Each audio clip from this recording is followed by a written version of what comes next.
Okay, I see one person on the live, so I'm just gonna wait a little bit until the live fills up, so that everyone comes in, and then we'll start discussing the videos in more detail. Okay, I see 5 students are in. Okay, so that's filling up quite nice. So just gonna give it a little bit of time until everyone does come into the live, and then we can get started properly, because I don't want anyone to miss out on any important information. What you guys can do in the meantime is, if you can just type whatever general questions you have in the chat. Just trying to see how I read the chat. I don't see any messages here. So please feel free to type whatever questions you might have. It's not showing anything on my screen at the moment, so I don't know if that's because it's just not showing it, or because there's nothing to show. So yeah, but at this point, just take this as an opportunity just to start getting used to, or rather, getting a bit more acquainted with the platform. So obviously on YouTube you can't interact with me one on one just yet. So the reason is, this is because it's a live, not a class. So there is a bit of differences in the way that I do things. So with a live, it's pretty much me demonstrating something to you guys, and then you guys, in the chats, just let me know things like, yeah, we following, or this is the question that we have, and that kind of thing. So that works very, very well. It has proven to work actually quite well, I'm not gonna lie. I've had very, very good results with this, especially with my boot camps. I don't know if you guys saw the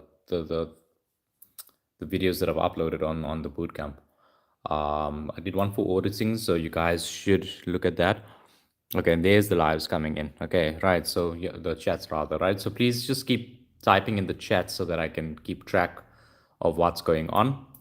Is this for Mac or for FAC? I'm not American, dude. Um, this is for FAC, right? So we're gonna go through test, or your assessment number 6. You guys did share that in the group, so you guys need to have it on you so that you can follow what I'm saying. What I'm gonna do is I'm gonna read through it, and please, okay, if you don't have it printed out, that's fine. It would be preferable if you did, but if you don't, then please just make sure that you highlight it, as we read, as we go on, and as I read out what information is important, how you need to be approaching the question, and then from there get some clarity into your approach as to what you are supposed to do, right? Any questions that you have, please type these in the comments. Martin, I'm going to be going over test 3.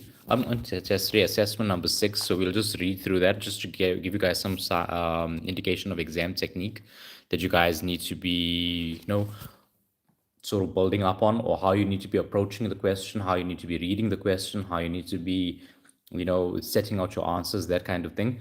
And then obviously touching on the topics themselves. I have uploaded a few videos for you guys to actually look at. I will upload a few more. But obviously, with everything that's been happening this week, particularly yesterday with the passing of my uncle, yeah, I haven't had enough time to actually upload as many videos as I wanted to.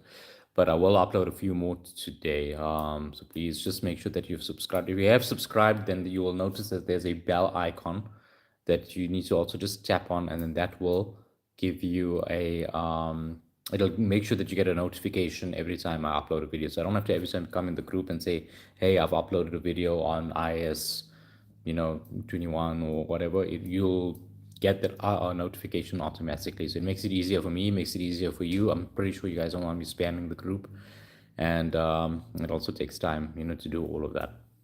Okay, so without further ado, I mean, you guys are also quite busy, and I don't want to be dragging on. So let me put my second pair of eyes on, and then I can open up the assessment number 6, and then we can start addressing how you need to be going through it, how you need to be answering it, and what kind of things you need to be thinking about, and taking into consideration when answering the question. Please also, while you are in the group, say, or tell me, hey, we understand this, or we don't understand that, and this is making sense, and that makes sense, or whatever, so that I can just, get some kind of,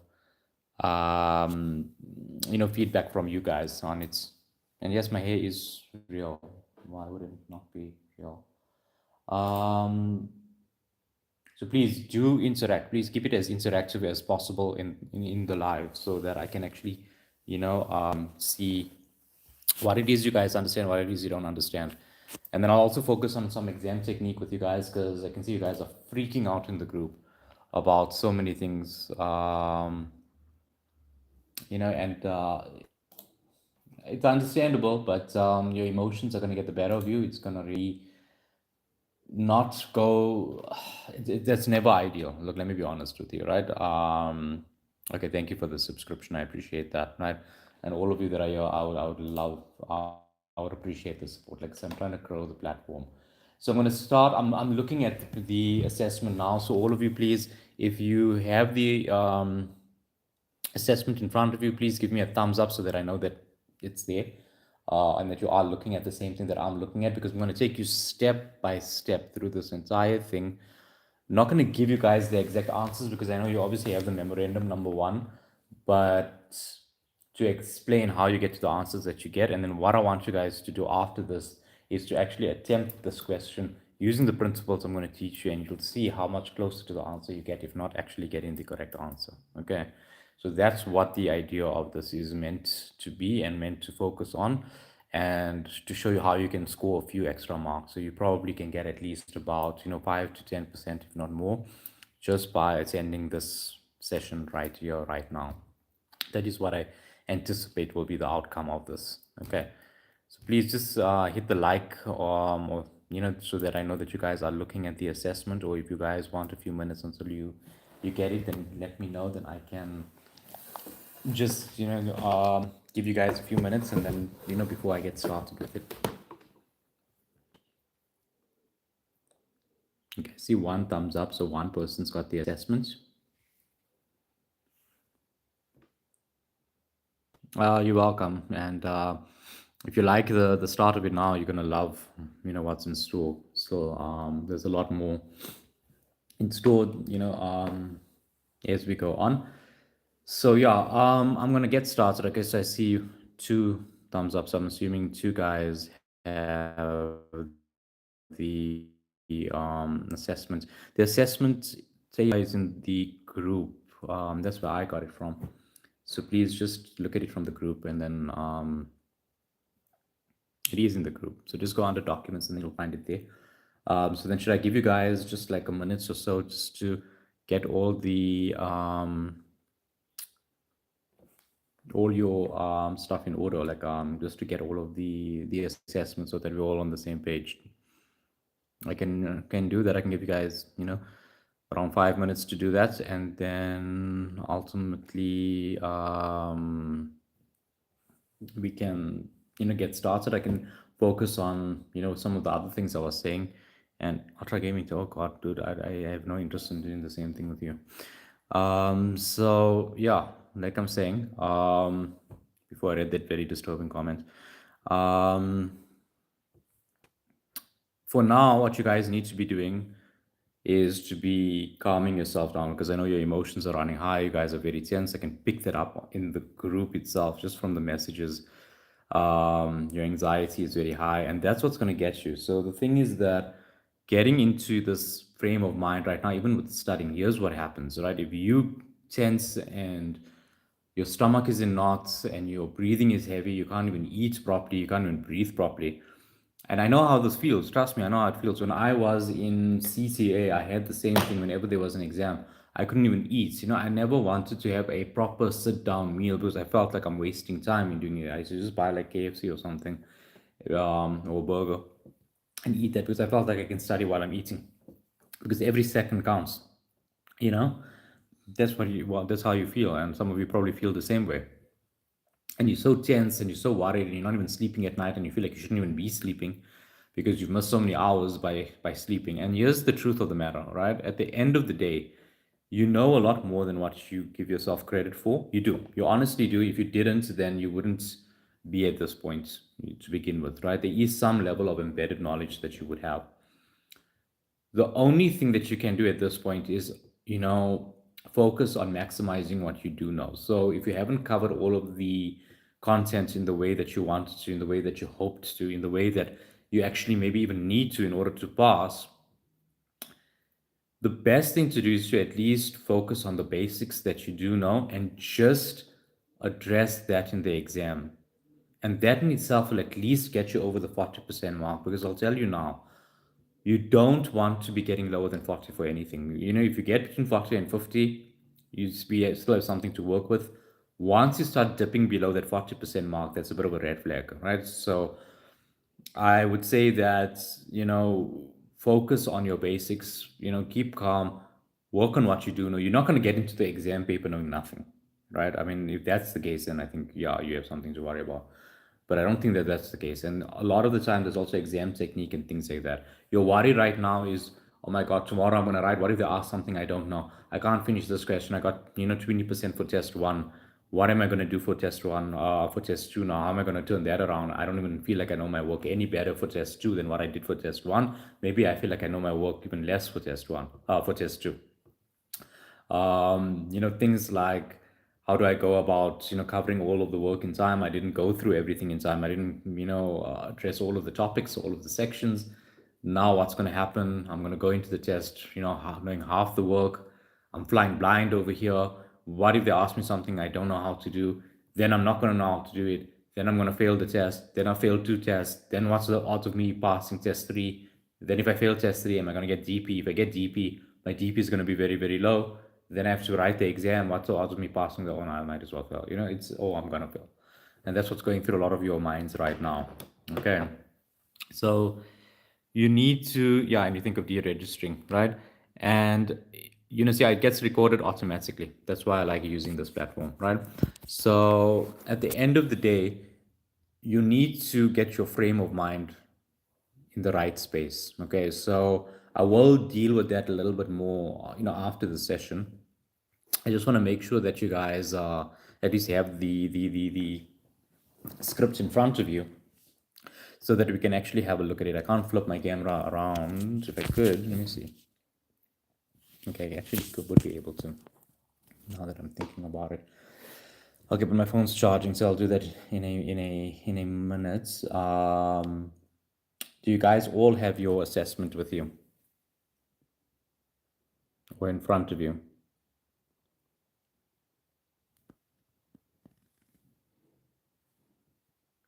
Yes. Okay. So what I'm gonna do is, let's look at it. For the benefit of those who don't have the assessment. So hopefully this works, right?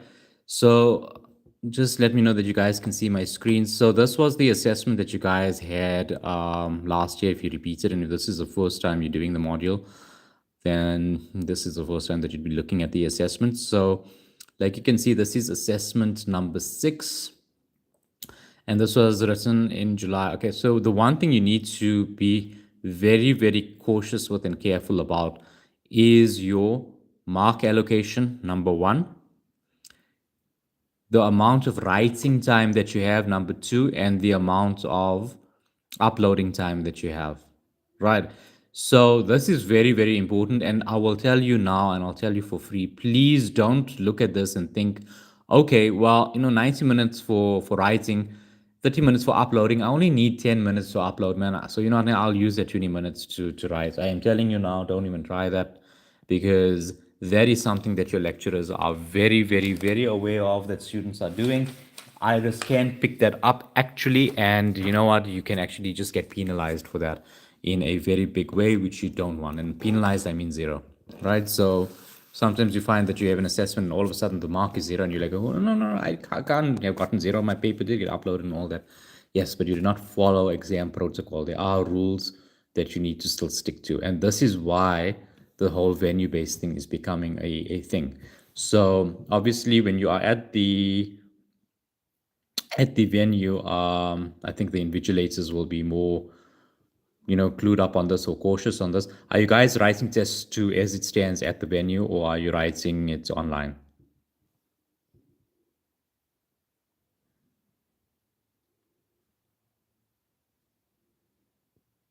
Online. Okay, so you're not at the venue. Okay, great. So again, please don't, take that chance that I'm telling you of thinking you're going to, budget some, and do a reallocation over there of 20 minutes or 15 minutes. Don't even try that. Okay. If you still decide to do it afterwards, I can't really help that, but I will give you that advice now and tell you not to do it. Okay. So this 90 minutes of writing time gives you an indication. And normally what happens is that 50 marks, the general rule is that it should be 1.5 minutes per mark, right? So if we multiply this by 1.5, technically speaking, you should have 75 minutes to answer this paper. Okay. Now, if you don't answer this paper within 75, now you're getting 90 minutes, so you're getting 15 minutes free, basically, right? So if you don't finish your assessment on time, then you have a serious time management problem and you have a serious exam technique problem. So that's something, before we even look at your technical knowledge, you need to make sure that you are aware of whether you are struggling to finish this exam within the benchmark time or not. So here you're actually getting 15 minutes of grace already. If you're not going to be, finishing the paper within that amount of time, you're putting yourself at a big disadvantage. Then it means that you can't work through the question quickly enough. So it means one of two things, right? Number one, you either taking very long to start reasoning out what the question actually wants, and your reading is just generally slow in that regard. Slow, not meaning that mentally slow, but just that you not a quick reader. Some people can skim read very, very quickly, which is also a skill that you need to pick up on. Or number two, that even though you get through the information, it takes you very long to reason out what to do. And that means your principles and your experience and practice is not quite there. So you're struggling to finish the paper in time. And here's what's going to happen when this becomes more of a benchmark exam. So let's say if for test 2 they don't do what they did here, and they actually now give you 75 minutes as they should have, or let's say for test 3 they do that, that means that you're going to do even worse than what you've done now, because you will have a lot more questions that are unanswered or which are left blank. So you need to address your exam technique ASAP. Okay, so that's the first thing you need to identify. Okay. Any questions from you guys so far? If you're all okay, then please just hit the the thumbs up, I guess, so that I know that you guys are fine. So let's do that as a general way of working, right? So you hit the like button or the thumbs up thing. I don't know how many times you can hit it, if you can only hit it once, or how it works on this platform. I know on TikTok you can do it multiple times, and it's the same thing with Instagram. But just give me an indication that you guys are okay and that I can move on. If not, if you have further questions, then please ask them now, so then I can address them. Okay, I can see that there's more likes, so okay, great. Now the assessment consists of 1 question and 5 pages, so make sure that you've read this. Now you'll get the assessment in an online format, so you won't really have that issue. Okay, if you had it in a physical format, that would have been different. But just make sure that you see how many questions that the exam paper does consist of. Here it was 1 question, so that makes it much easier. Okay. Now your instructions are very important to read. Now, how many of you actually read the instructions in detail? Or do you just oh, here's my thing, and then you start going into the scenario? And be honest with me, and I want a response from you guys. No, I'm not going to report you to UNISA or anything, but I need to know so that I can get into your mind and see how your mind is working during an assessment, so that we can actually see where you are messing up and what you're doing wrong. So I want responses from you, or you can just do the same wrong thing tomorrow and fail. I mean, that's on you now. Just straight to the scenario. Don't read the instructions, okay? So that's 2 honest answers at least. I start with the instructions. Okay, well, I hope that you are being honest about that. Feels like I'm wasting time. Don't read. Okay, Tanya said she doesn't read properly. So, look, I think that the general feedback I'm getting on this one is that this page gets skimmed through or just like glanced over, and then you go straight to the scenario over here, right? Now, here's the danger in doing that, right? Number one, if you read the instructions, right, it says students must upload their scripts in a single PDF. Let me just move my screen so there's less glare. Students must upload their answer scripts in a single PDF file. Answer scripts must not be password protected or uploaded as read-only files. So here's the thing, right? We've received cases where this was not complied with, right? If we receive something in a Word document, we don't mark it. Okay, that's the general strict rule that gets applied. So you get 0. Okay, answer scripts must not be password protected. If your script is password protected, which I have received before as a marker, right? We don't mark it, you get 0. Doesn't matter if you wrote every correct answer over there, your answer is, your mark will be 0. Your paper will not, we're not going to ask you what your password is. We're not going to send you an email to try and figure that out. Okay, so you're just going to get 0. Or upload it as a read-only file, because the reason for this is that your file will get marked online. If it's a read-only file, it can't be marked because the read-only file can only be read. It can't be edited. Okay, so that makes it difficult to mark your paper. So your paper won't be marked, and as a result of that, you will get 0. So make sure that you check this. Right, then secondly, no emailed scripts will be accepted. So here's the thing. Sometimes some students will be like, well, we'll, screw up this and we'll allocate time over there for writing and we won't spend it in uploading. And if we don't upload, we'll email it. Guys, I'm telling you now, send an email to the lecturer with your script, it gets ignored. And lecturers are instructed to ignore it as well. So you're not doing yourself any favors on this one, right? Students are advised to preview submissions or answer scripts to ensure legibility and that the correct answer script file has been uploaded. So this sounds like a very, throwaway statement. Can I tell you something? I've received marking scripts or marking batches for my marking where it wasn't an answer file that was included. It was the same question paper that will come through.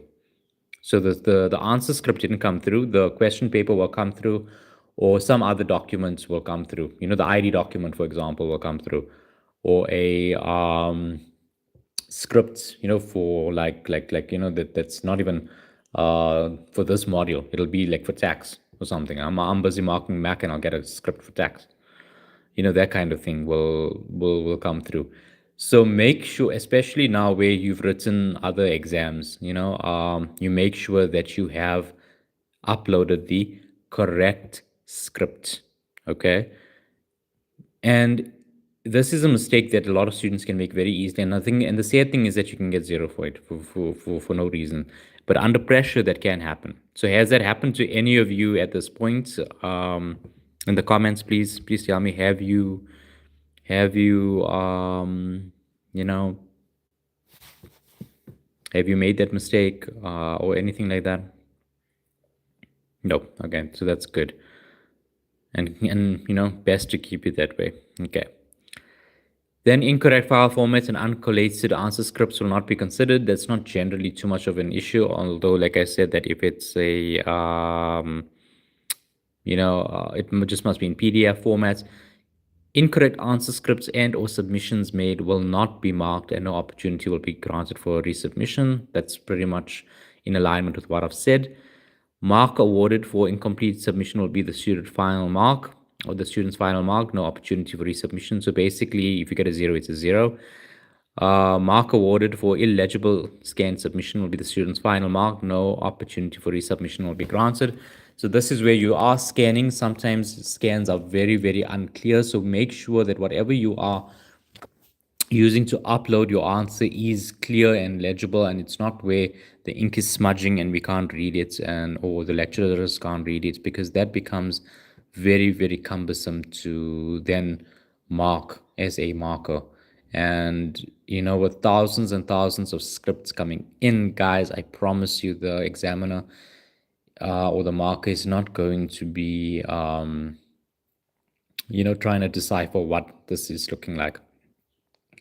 Okay, marks will only be accepted from registered student accounts or rather submissions will only be accepted from registered student accounts. That kind of makes sense. Obviously, I think that's pretty straightforward. Students suspected of dishonest conduct during the assessment will be subjected to disciplinary processes, and then there's the zero tolerance policy for plagiarism. I think that's self-explanatory. And then students are provided 30 minutes to submit the answer script after the official assessment time. Submissions made after the official time or after the official assessment time will be rejected and will not be marked. That's a very important aspect. And guys, that's not a bluff. Okay, this isn't like, no, but they'll mark it in the end. No, they will not mark it. I'm telling you now, your 90 minutes are your 90 minutes, and you're only supposed to be receiving 75 minutes to begin with. If you are not finishing it within the 90 minutes, even though you're supposed to be able to receive it in 75 minutes, it already suggests you have a problem. You're probably not going to pass anyway, even if you have another hour after that. And that's not me being nasty, that's just me being honest, because it means that you're not up to standard as yet and you're not hitting your benchmark time. Okay, which isn't the end of the world because you're a student, so obviously we learn. So it's not like all doom and gloom, but at the end of the day, it's something you need to be aware of, right? So now we've read the instructions over here. So look, this in itself will save you guys some time for tomorrow, because you already know that, look, the instructions are not going to be too different. Okay, they're going to basically be very, very similar, but just make sure that you go through these instructions, because in case there are any changes, in case there are any formatting things that the marker might want, or maybe they want you to save the file in a certain way or using a different file name, etc., etc., at least you're aware of it and that you have complied with the examination protocol. Okay, any further questions at this point before I get started with the scenario? Thumbs up if you guys are okay and I can begin with the scenario.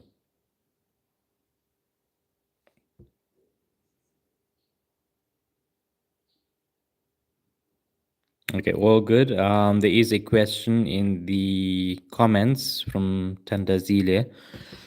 And it says that CAT2, I'm assuming you meant CTA2, right? Is handwritten tests mandatory? My first time with UNISA, so I'm sure I type for my test on CTA1. Okay, so here's the thing. The whole approach is going where things need to be venue based, and assessments are getting done at the venue and being written by hand. But that one is still a little bit up in the air, because at the end of the day, everything is working towards digitization and typing on the laptop and answering that way. But it's been a bit of a teething issue problem, because everyone is trying to move to the point where you answer online. Look, even me as a former lecturer, and even when I mark, I've wanted it and I've preferred it being online and preferred students, submitting online. It's easier to read, it's easier to mark, it's easier for you to lay out your answer. You as a student are also then getting used to marking your, not used to marking, but really used to using your laptop. Okay. Which is what you should be, moving towards anyway. So, but I know that they have been, moving more towards the handwritten assessments. I don't think it's mandatory though. I think that it's just a case that some students are more comfortable doing that for CTA2. But to my knowledge, it's not a mandatory way of doing things, and it wouldn't make sense. Okay, but just confirm with your lecturers on CTA1. But I don't think so, and it wouldn't make sense to change it that way. And yeah, staying online. Well, I hope that it stays online, but there are reasons for why they want to move to venue based, which I'll get into after the session. So let's start with the scenario, right? So question one, like we said, we see the mark allocation at the time. So BevMart Limited is a manufacturer of fast-moving consumer goods situated in Madrid, South Africa. Okay. The company is listed on the JSE, so I would highlight that, right? Say it's listed on the JSE. And in doing so, I'd also highlight this because I know that it's a public company, right? So this is what I'd be highlighting to say BevMart Limited. That would be my first highlighting point. Situated in Madrid, South Africa. Not, yeah, you could say that it's consumer goods or fast moving consumer goods and listed on the JSE, right?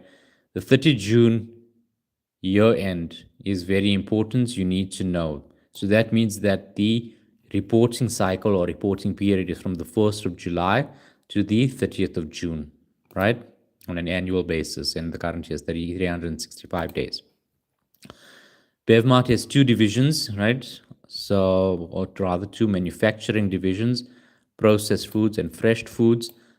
This includes fresh and flash frozen fruits and vegetables, right?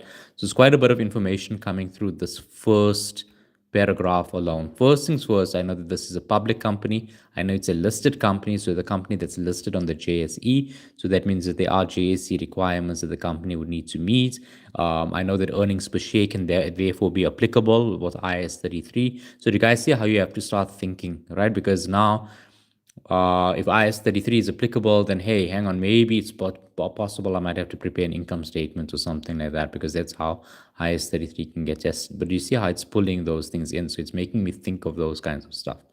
It says it's a manufacturer of fast-moving consumer goods. They're giving me information about inventory, and they're telling me that it is a manufacturer.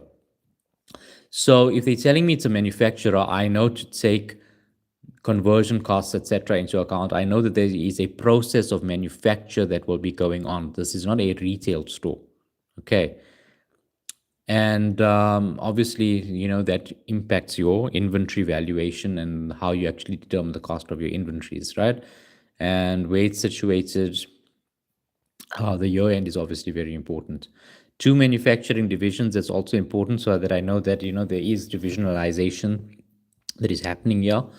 And there is a potential for operating segments. I don't think you guys have done that, but that's how you would be thinking, because maybe each division constitutes a segment or not. If it does, then IFRS 8 will be applicable. If not, then we don't have to worry about it. Okay, but it's how you need to be thinking and processing the information. Okay, what are the two manufacturing divisions? Processed foods and fresh foods, right? So this is 1 and 2. So I would highlight this or underline this and this one, and it's telling me what my fresh foods include. That's more like for interest sake, I would say, but the main thing is that I know it's processed foods and fresh foods. Now we go to the next one, right? BevMart operates a 5-day working week. All employees are entitled to 20 days of accumulating leave per year vesting. Okay, so this is now dealing with employee benefits. So this is very easy. So I would, make a comment on this when I'm writing. I would say IAS 19. I just highlight that, and write that in pencil or in pen somewhere, or, just make a comment on the paper itself, just to say, that this is IAS 19, and that I need to consider the principles of that standard. Okay, that also is why they told me specifically that there's 365 days per year there. Now that makes sense. So that's tying into that. So now the following information relates to the fresh and frozen foods division, as well as some of the assets of the company, right? So fresh and frozen foods, this is the division that it's relating to. So not the processed foods. Okay, so that already we are highlighting what is applicable to where. Okay, you guys all good so far? Before I continue, please let me know, give me some indication, a thumbs up or a something in the comments to say yes, we are okay, or just so that I know that you guys are still with me.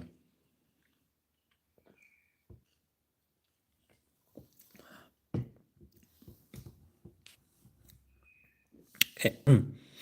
Okay, thumbs up, so that's great. So now fresh and frozen foods division, right? So The FF division, right? I'm just going to use the abbreviated terminology here so that it's just easy to read that way. Division of Bevmart Limited manufactures and packages both fresh and flash frozen foods. Okay, great. During the current financial year, the management of Bevmart noticed a decline in orders for their FF division products. Okay, so this is something I would start highlighting, right? A decline in orders, right? So a decline in orders, that is now giving me some kind of indication of what? What does a decline in orders mean? So you guys need to give me a comment on this. Please comment on it because this is important. Because if you don't pick this up, you would not have been able to answer this question. Okay, what does a decline in orders tell you? I'm going to give you guys some time to respond on that one. Impairment possibility, possible impairment loss. Okay. Well, I think you guys are saying that because you know it's an impairment question, so you've already made the link. But before you start thinking in that way, because you've already concluded that it's an impairment loss, but how do you link it to an impairment loss?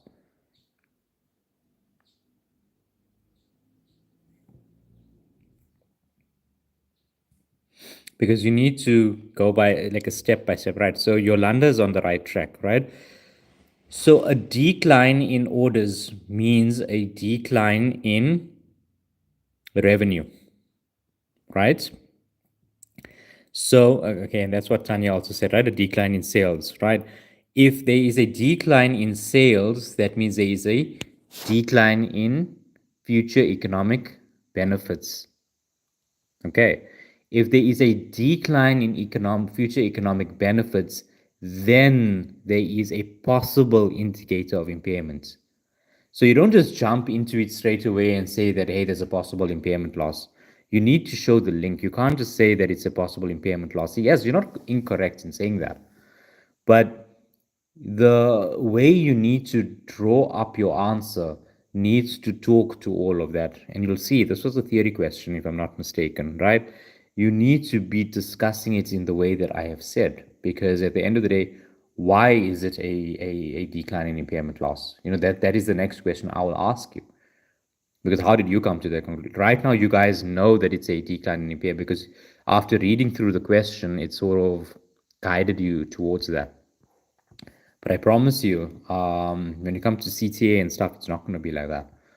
Right, where the question will guide you to it, it will actually be much more difficult. You will need to reason it out the way I've said it. So again, to repeat what I've said, if there is a decline in orders, it means that there is a decline in revenue, and that means that there is a decline in future economic benefits.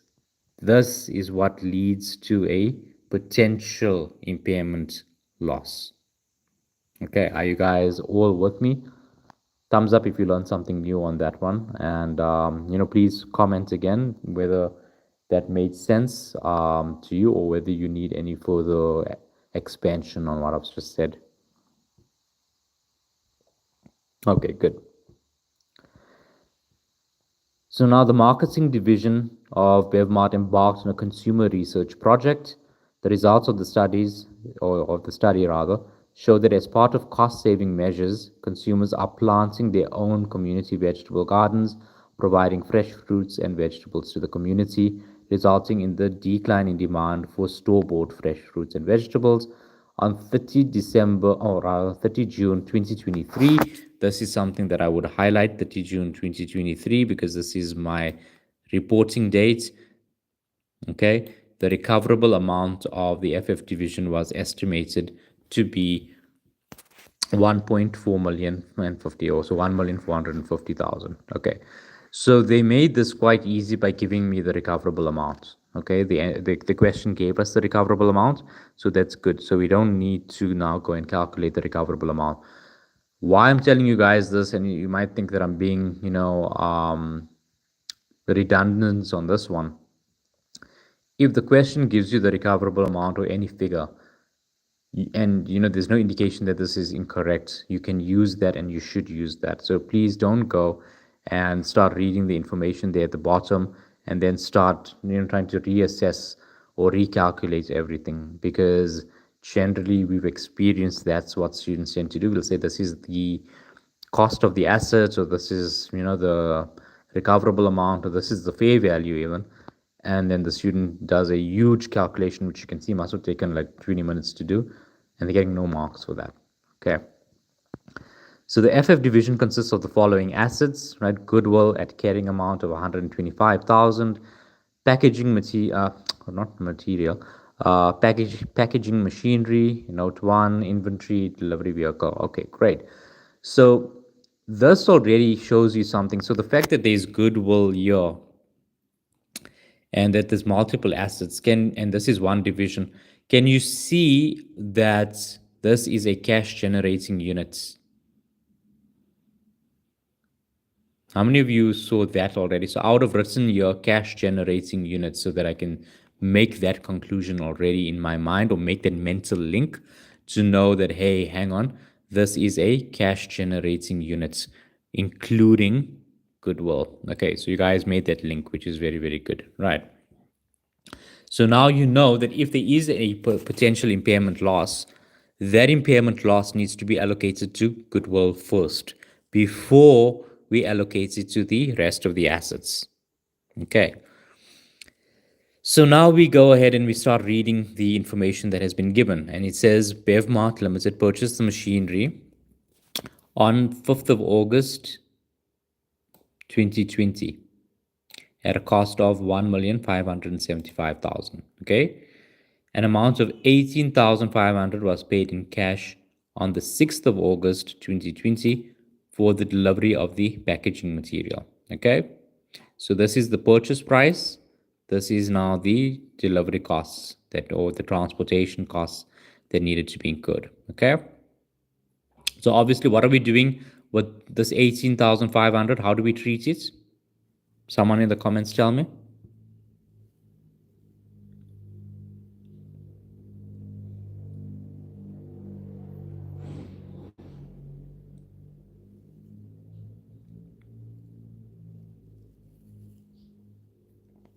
You capitalize it. Okay. So that is the correct thing. I missed the question. Okay. So I said that the 18,500, how do you treat that in your financial statement? Okay. But I think Martin would have gotten this as well, right? That you capitalize it. Right. Then since the packaging machinery is very specialized, Bevmart had to pay a consultant 5,700 Rand to train the employees on how to use the packaging machine effectively. Okay, what do we do with that 5,700 Rand?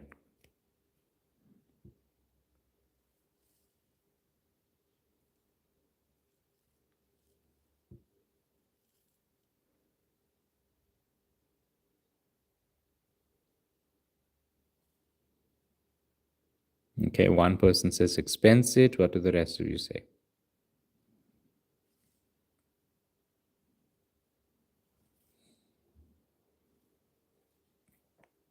Okay, so there's 3 for expense. One says addition.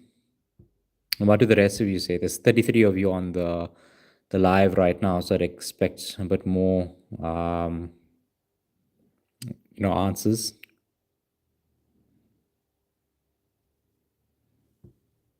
Let's take one. You expense it. Okay, so that is correct, right? You expense it because why?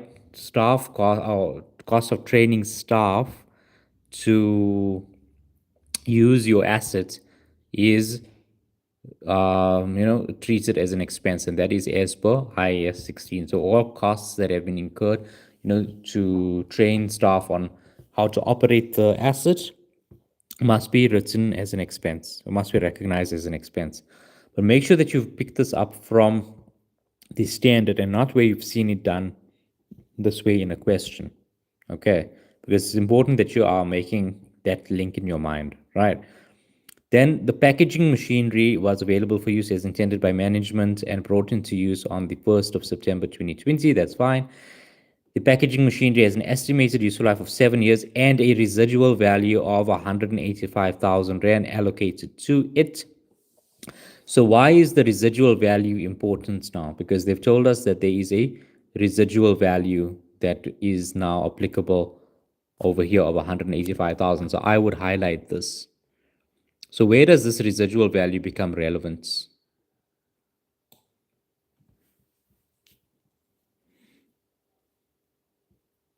Okay, and yeah, Martin's correct. It will not form part because it's not incurred to bring the asset to its location and condition. And in terms of what Boosie was saying, yes, it's because it's not directly attributable. Okay. So yes, right. So you guys are correct, right? That it will form because why? For depreciation purposes, this becomes relevant. Okay, so you see, you guys know your principles. It's right there. I mean, it's clear as daylight. So you know that when you're going to determine your depreciable amount, you're going to have to say the cost of your assets minus this is your depreciable amount. Okay, so the last statement says that the recoverable amount was estimated to be 950,000. So already here, there's a lot that we can do. So we don't have the carrying amount of the packaging machinery, right? So now we need to calculate the carrying amount. How do we calculate the carrying amount? We need to say what is the cost of our machine, what is the accumulated depreciation, and what is the carrying amount as at 30 June 2023. So what we can do or what we would do is just first start off and say, okay, determine the cost of my machine. So the cost here will be the 1575000 plus my 18,500, right? Now here you need to show that the 5,700 is an expense. So what I would do is when I'm doing a cost calculation, I will have like a row and I'll say purchase price 1,575, delivery costs 18,500, training costs instead of 5,700, what will I put? I'll put 0. Okay, I won't just exclude it. That is a free mark that you guys miss out on. So even though mentally you're not showing that you've included it because you know it must be expensed, you need to show the marker that you've included it at 0. Don't just leave it out, because if you leave it out, you lose a mark. But if you put it in at 0, then you get a mark for that. Okay, so how many of you knew that? And if you didn't know that, then please just hit that like button so that I can see from there more clearly. But that is one mark that you guys lose all the time. And that's 1 out of 50, which is 2%. So there's 2% that you guys got for free already.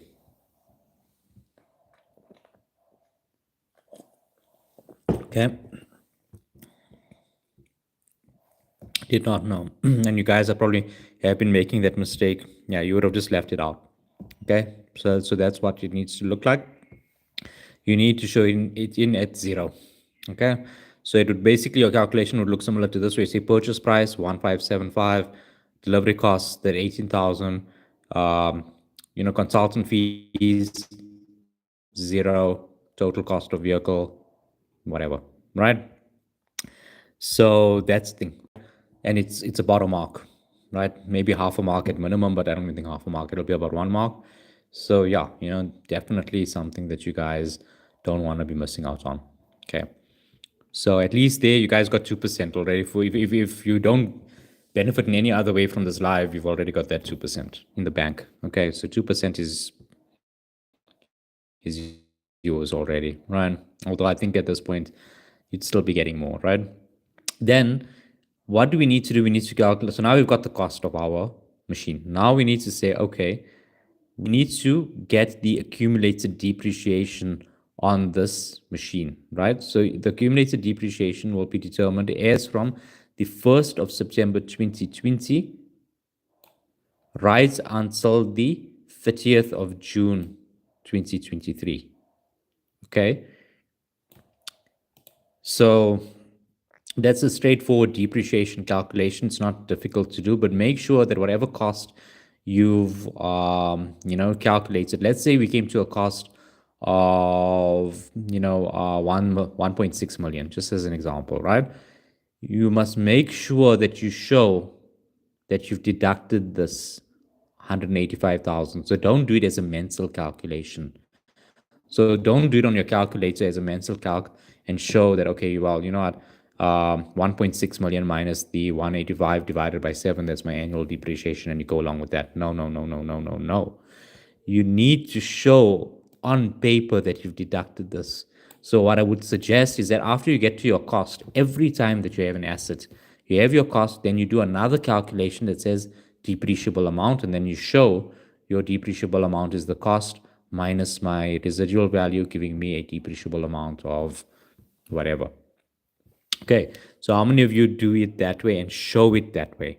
Not doing it on the calculator, but showing it that way. Because if you show it, because then that would be another mark.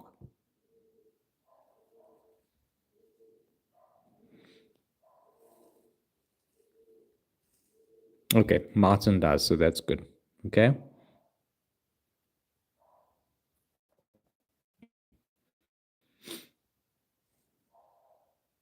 Okay, so that's good. So at least that point you're doing, right? So now once we've determined the carrying amount of our machine, we'll say, okay, the carrying amount of the machine is, let's say, R1,000,000, and then the recoverable amount is 950,000. But remember, we don't do individual impairments because this is looking like it's forming part of the CGU. But can you see that before even getting to the impairment part of it, how many marks we've already earned just by doing the basics right? We didn't do anything complicated. Okay, we literally just calculated the carrying amount of the machine, which is basic property, plants, and equipment. How many marks haven't we already gathered in that process? Quite a few, eh? Okay, so we can move on. So do you guys have any questions on the first but with the assets? Or with the machine, rather?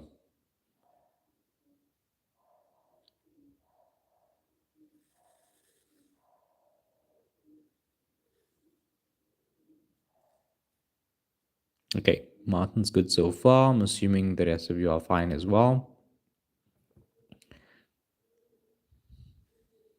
Okay, Tanya is good as well.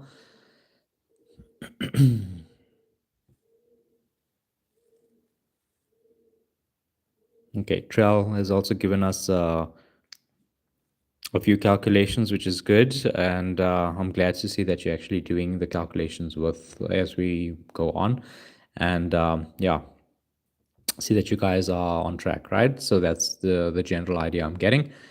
So then let's move on, right? On 30 June 2023, the carrying amount and net realizable value of the inventory amounted to 48,000 rand as the carrying amount, 45,000 as the net realizable value. So what does that mean? Cost is exceeding the NRV.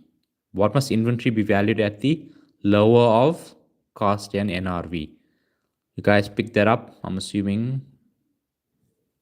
I would assume that you guys would have picked that one up, right? So I think we can move on from that one. But if you didn't, then obviously you would have, lost a mark, so that's just something very simple just to be aware of. Okay.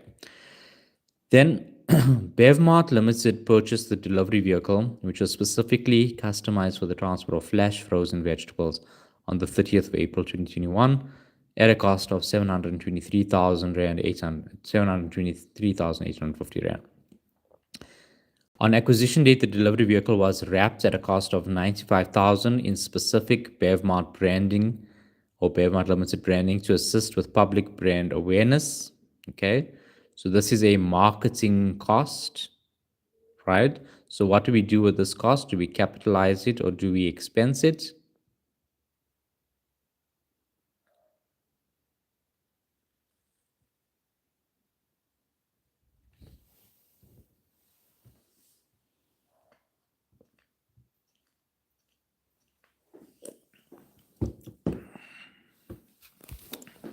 Right, it must be expensed, right? Because why? This is not a cost that is incurred in bringing the asset to its current location and condition. Okay, so As a result of that, we have to expense that cost, right? That is pretty straightforward. So the delivery vehicle was available for use as intended by management and brought into use on 31 May 2021. Okay, whenever the question tells you that, whenever they make a statement like that, it's basically telling you depreciate the asset from this date. Okay, that's basically what they're doing. They're basically telling you when to depreciate the asset from, and every bit of information that you get that has an asset will have that sentence in it. And you guys must have noticed that by now as well. Okay. So, and on acquisition dates, the delivery vehicle had an estimated useful life of 850,000 kilometers. Okay, so that's actually a very big useful life. But anyway, no residual value was allocated to the delivery vehicle. Okay, so that's fine. On the 1st of July 2022, the management of Bevmart Limited estimated the remaining useful life to be only 650,000 kilometers due to the bad road conditions in South Africa. The delivery vehicle traveled 135,458 kilometers and 123,500 kilometers for the 2022 and 2023 financial years, respectively. The recoverable amount of the delivery vehicle on the 30th of June 2023 was unknown. Right. So now this one, a little bit more complex, but not something that is completely, out of reach in terms of how to do, right? There is obviously a change in the estimated useful life that was done during the year because it says on 1st of July 2022. So it's a change in estimate that has potentially come up. So the first thing we need to do is to say, what is the remaining useful life based on the kilometers that we've traveled? So we'd say 850,000, right? Minus 135,458 minus, yeah, that's all, right? Because that was in 2020, we didn't yet do 2023, right? So that will give us an indication of how many kilometers were available or what the remaining kilometers available were as at the 1st of July 2022 before the reassessment. Okay, which is obviously going to be more than, it's going to be 700 and something thousand Ks, right? I'm just doing a mental calculation there, right? The 850 minus the 135. But now they say that there has been a reassessment and the entity is only going to, or expects that there'll only be 650,000 kilometers instead of that 700 and whatever, right? So now it means that when you depreciate the vehicle, yes, it's going to be the change in estimate thing, but also you're going to depreciate it, whatever your carrying amount is, over the 650, because that's your new remaining useful life. So you guys are on track with how that is done. Are you guys clear on that one? Because this one is a little bit more complicated. So I just, I don't want to rush off of it. So are you guys, following what I've been saying?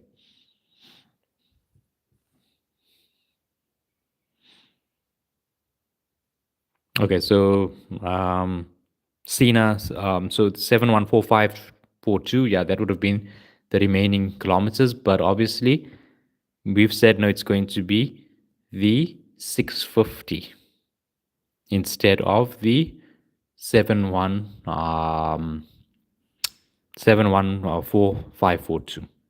Okay, so now actually, Martin, so that's not actually the calculation that you're going to do. What you're going to do is you're going to take your 723,850 all over the 650,000 times the, no, what you're going to do is you're going to take that 723,850. You need to calculate your depreciation on that to get to your carrying amount, right? So you're going to see your 723,850 all over your 850,000 times your 135,458. That will give you your carrying amount as at 1st of July 2022. And then that carrying amount you divide by 650, multiply that by the 123,500 kilometers for the 2023 year, and that will give you your accumulated depreciation for that year. How many of you followed that? How many did that make sense to, like, how many of you? Or do you guys need to focus on me to repeat that more a little bit?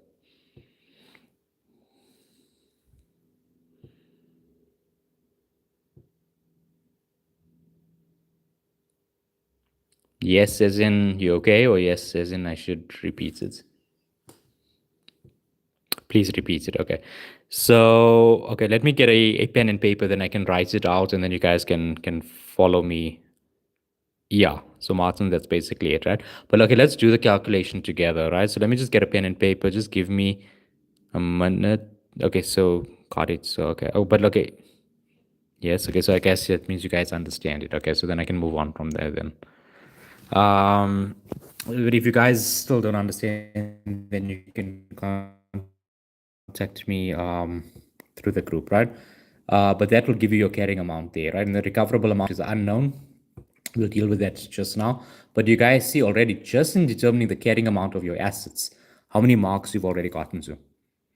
You know, you've basically already passing the question before you've even looked at everything else. You know, already so many marks you got here, so many marks you got there already for the recoverable amount. I mean, not recoverable amount, your write down to net realizable value. And then even with this one. Okay. So a few of you want me to repeat it. Okay, so let me repeat it then, right? So why do we need to know the remaining kilometers before the change? Because you're depreciating it over the remaining kilometers. So let me just get a pen and paper quickly, and then I will show you guys how to be going about it.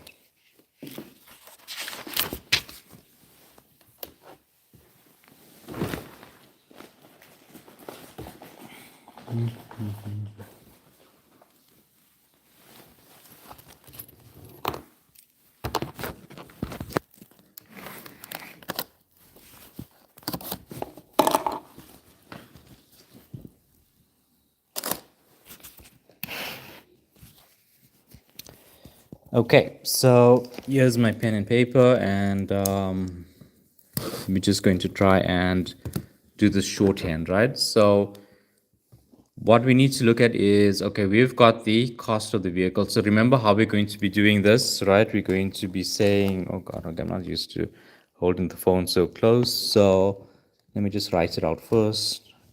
Cost, so we're going to do the calculation. So this is a purchase price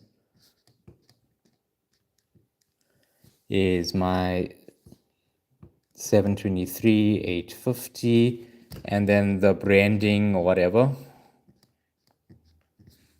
that must be at 0. So 723,850 is the cost of my delivery vehicle, right? So you get a mark for that, you get a mark there, right? Maybe this will be half a mark, but either way you'll get at least 1.5 marks.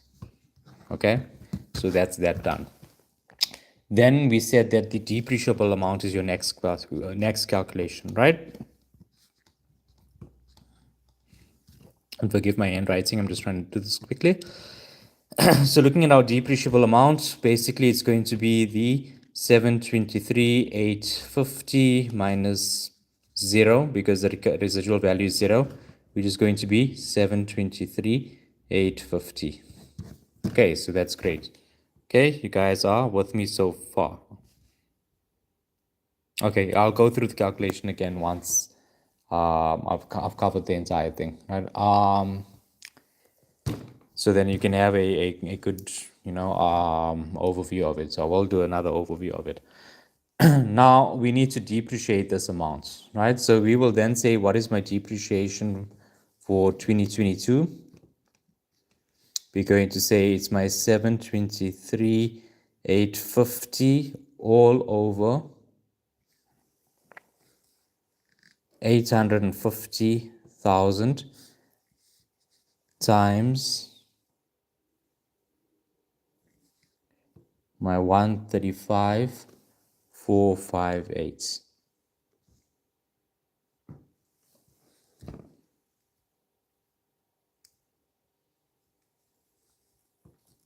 Okay, so can someone give me an answer to this one? I just don't have my calculator with me now. So we've got to the cost. Okay, we know how we're doing the cost, right? Is the purchase price less my branding. Well, there's no branding cost over there, so that's shown as 0, and that's going to be 723,850, same as the cost, right? And that you'll get around about 1.5 marks, more or less, right?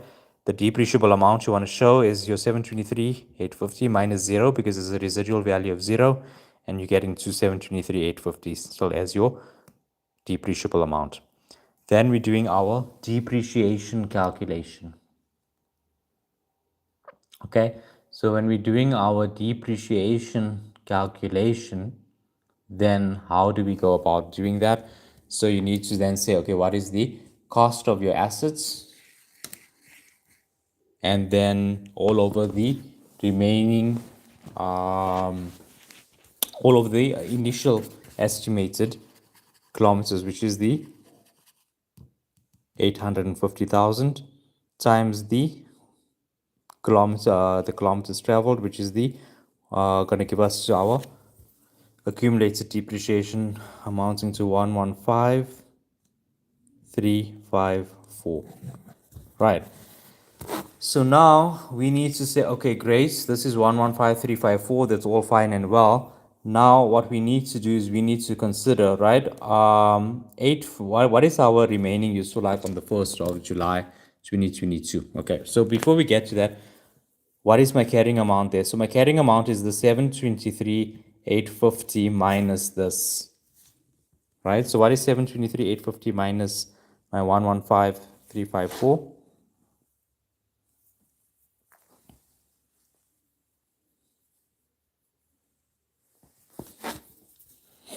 Okay, so it'll come to the 608,496.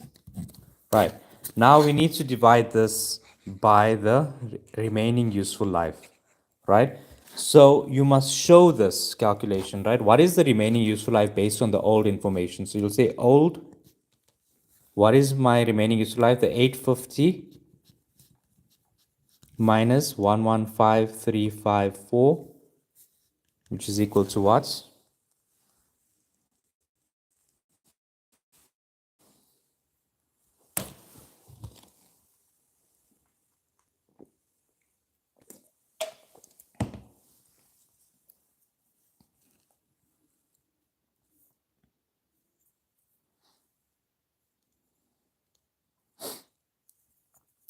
What's the answer to this one over here? 850. I mean, sorry, not minus the 115, minus the 135,458, sorry. Right, so 850 minus 135,458.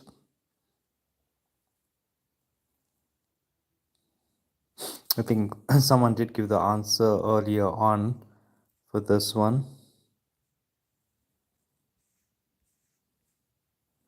I think this was 714,542, right? So this is the old remaining useful life. The 850 minus what was traveled is 714,542, right?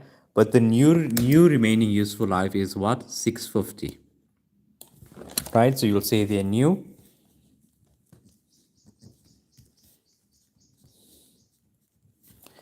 Right, so the new is 650. So what do we depreciate it over, right?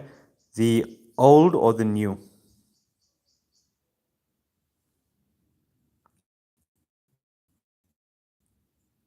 Which useful life will we depreciate it over, the old or the new? New, right? We always use because it's prospective information. So then we will take this 608, which is the carrying amount, all over the 650, right? So it'll be the 608,496 all over 650 times, what was the kilometers traveled? The 123,500. Right, and this is for 2023. Okay, I know that I'm laying out the answer very untidily. Please don't do this in the same way in your exam. Please make it a lot neater than this. But this is what you're going to use. So this carrying amount now at the beginning of the year all over your estimated or your new estimated useful life as at the beginning of the year, so we disregard that. But you must show this calculation, guys, because sometimes you get a mark for this. So it is important to show this calculation. Okay. No, not because it's shorter, because it's new. It's the more relevant information that we have. So even if it was longer, even if this wasn't, let's say they said it was 750, then we'd still use the 750. It doesn't matter on whether it's longer or shorter. So that's why I've said that you guys need to be very careful of doing past papers and learning from that, because if you guys use that principle, you'd assume, okay, well, then the new useful life is shorter, therefore we use that. But actually, it's not because it's a new, it's not because it's shorter, it's because it's new. Okay. So guys, calculate the depreciation for 2023.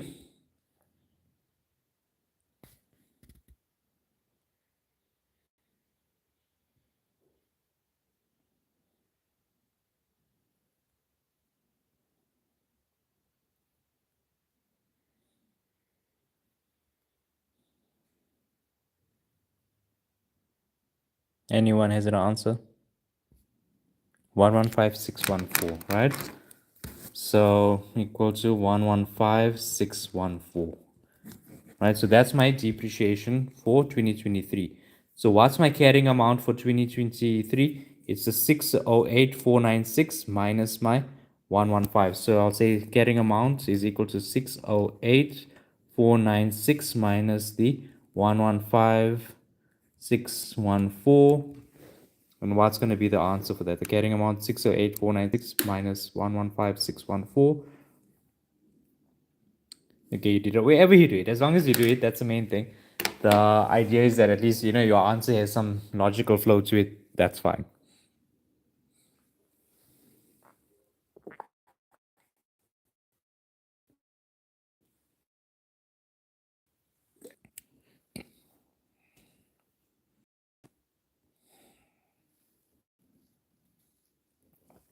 Because it was a new estimate of the useful life, must you first get that carrying amount before? Yes. So you would need to depreciate that carrying amount all over your remaining useful life. Okay, so 492882. Okay.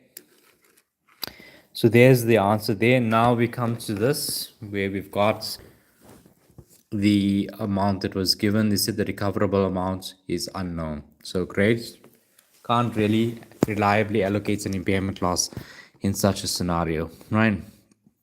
But this is all relevant to when we getting to the impairment calculation. Okay, so now as part of the financial year end procedures, the junior accountant prepared the following two calculations. Impairment loss of the FF division on the 30th of June 2023. So he said that goodwill, he put that there, and then he said packaging machine. So do you see now we've done our calculation over there, right? We've done that.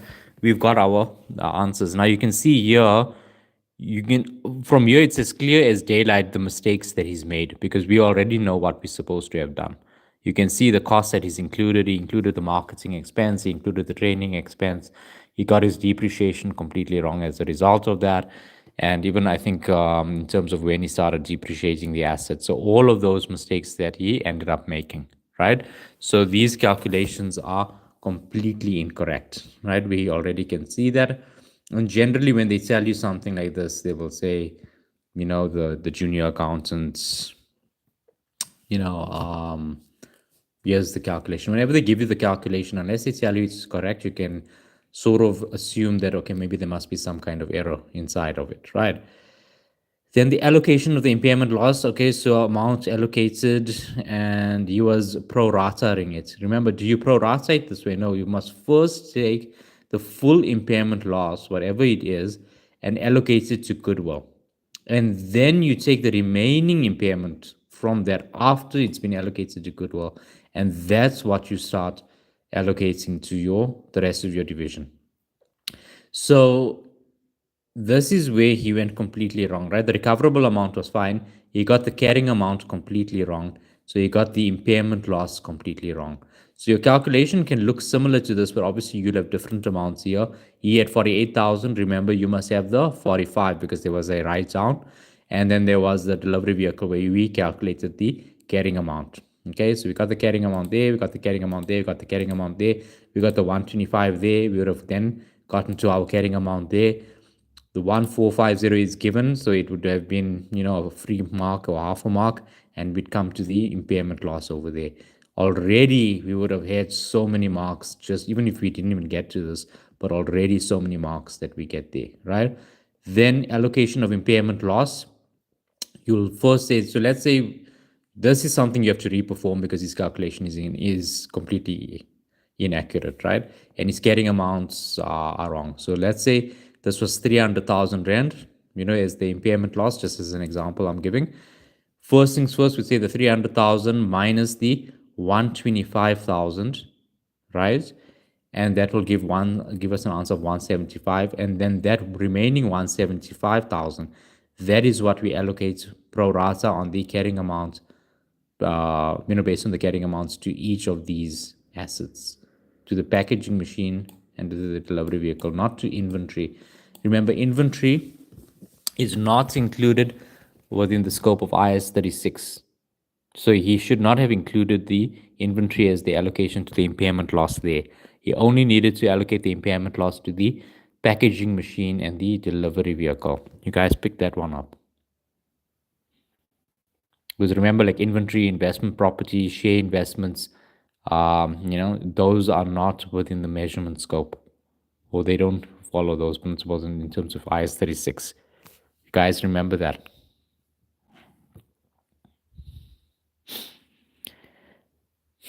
Yeah, goodwill will be 0. Then there won't be goodwill ever again. And remember, you can't reinstate goodwill. So once it's gone, it's gone.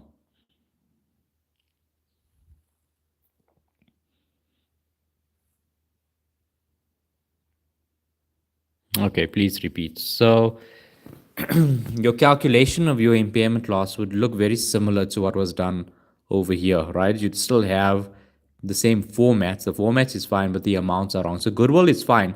And you can do this, I would recommend, as doing it as a calculation like this, because you'll get a half a mark for showing goodwill there, right?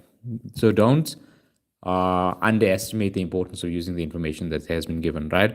Obviously, your carrying amount for your packaging machinery will be different because he calculated it incorrectly over there. And the inventory carrying amount will be different because remember, this was written down. So this should be 45,000, not 48,000.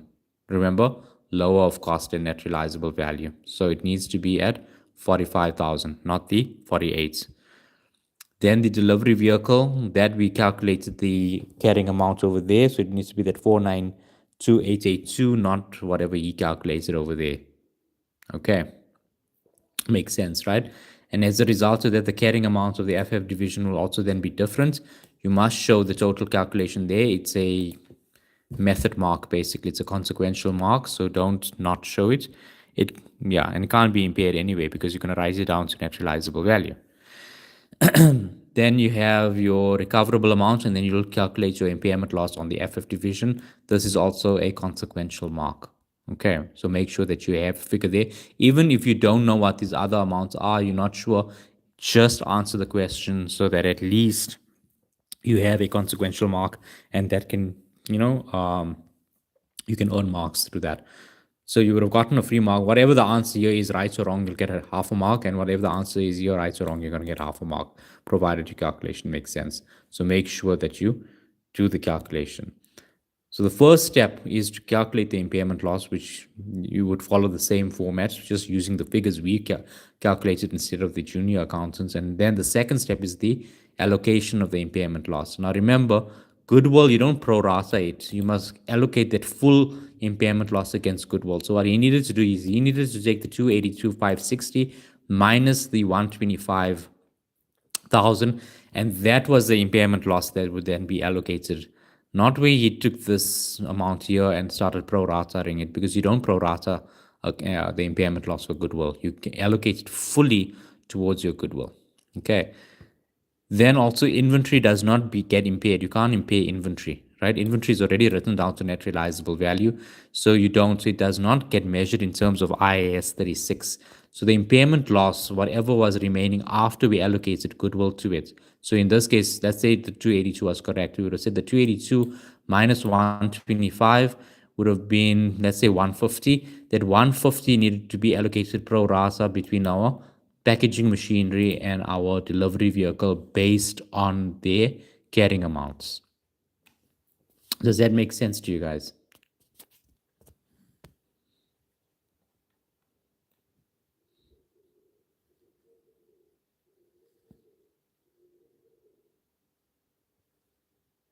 Okay. And then you would then obviously get to your amount allocated and then getting amount after the allocation. I think that's straightforward, to calculate, right?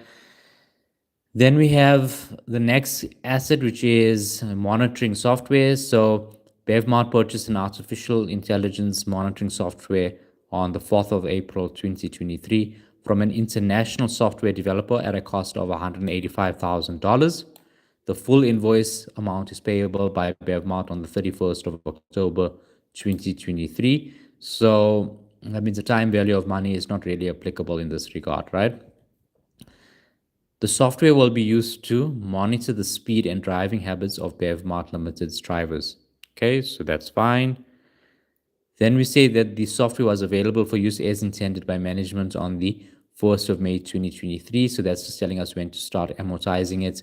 And then on acquisition date, it was determined that the software has an estimated useful life of 8 years and no residual value was allocated to it. The speed and driving habit report created by the monitoring software, if found favorable, will be used to calculate a monthly insurance rebate. Okay, so why are they telling us that it's going to be used to calculate a monthly insurance rebate? Why do you guys think that's the case? Yolanda, is the recoverable amount on an individual asset irrelevant when it's in a CGU? No, it isn't. It's not irrelevant in this scenario. It's not too complicated, but actually, the amount of impairment that you allocate to your individual assets must be limited to the impairment that they would have received individually. So when you get to the recoverable amount, let's say we calculated our carrying amount, we got to our recoverable amount, right? We can calculate an individual impairment loss there just to say that this is the maximum impairment that can be recognized. And then when we do your allocation, then you must just make sure that that allocation doesn't go above the maximum impairment loss. So it's not irrelevant. Okay.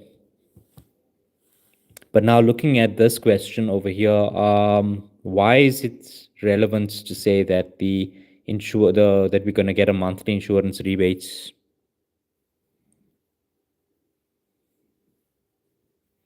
And Boosie, is inventory excluded from the carrying amount? Yes.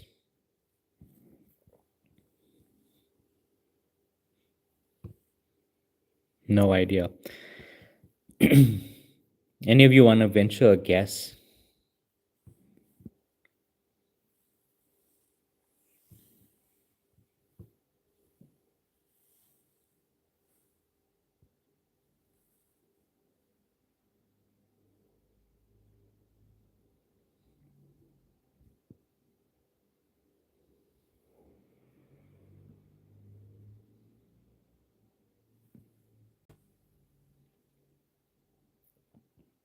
Okay, guessing you guys are struggling with this one. So, okay, missed the question. So I said, what is the relevance of telling me that the question telling us that the speed and driving habit report that has been created by the monitoring software will be used to calculate a monthly insurance rebate, future economic benefits. Okay, so Martin pretty much answered that one. Remember, a monthly insurance rebate, so this indicates that there is a potential inflow of future economic benefits or a reduction of the outflow. So that's what it's guiding you towards.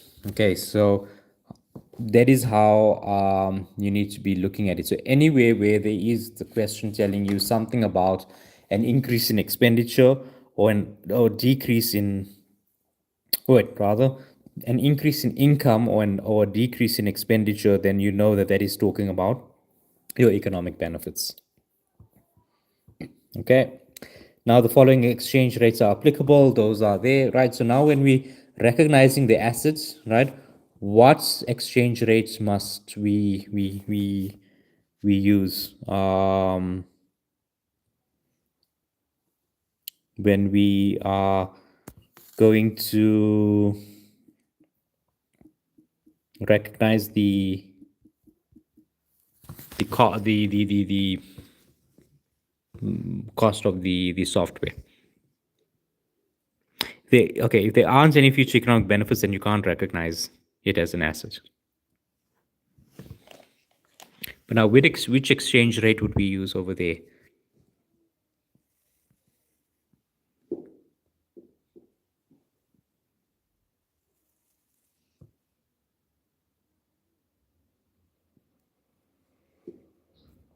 Okay, so Martin says 15.8, 15.8. Sina says 15.8.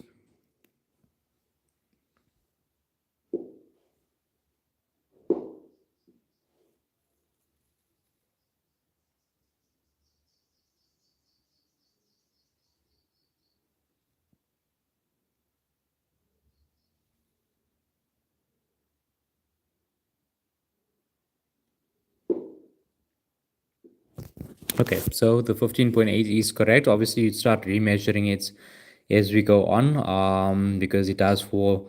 Obviously, we'd remeasure it to the 15.96 and recognize a fair value loss.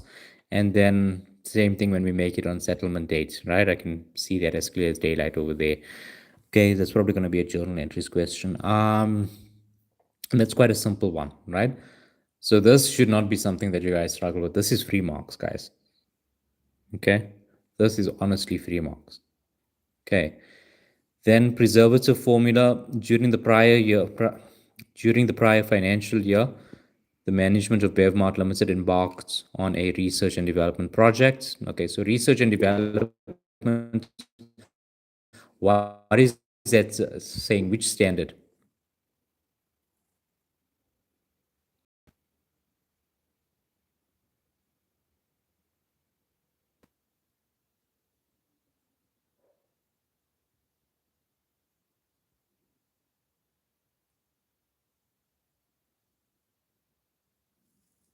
Okay, right? So it's intangible assets, right?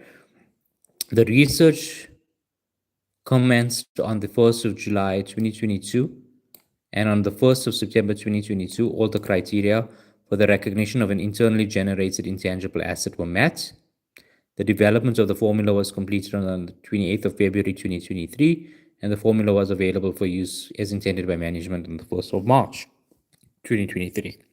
The formula has an estimated useful life of 10 years, and a residual value of null was allocated to it. The following costs were incurred during the research and development phase. Here's their general administrative costs, and now they've given us more detail with regards to the research and development, right? The water, electricity, labor, etc., etc. So total water and electricity costs for the period were 164. The costs were incurred evenly during the period. 3 laboratory technicians, which are permanent employees, worked full time on the project. Each laboratory assistant paid monthly. The permanents receive a 6% increase on the 1st of July each year. And this is their leave entitlement, okay?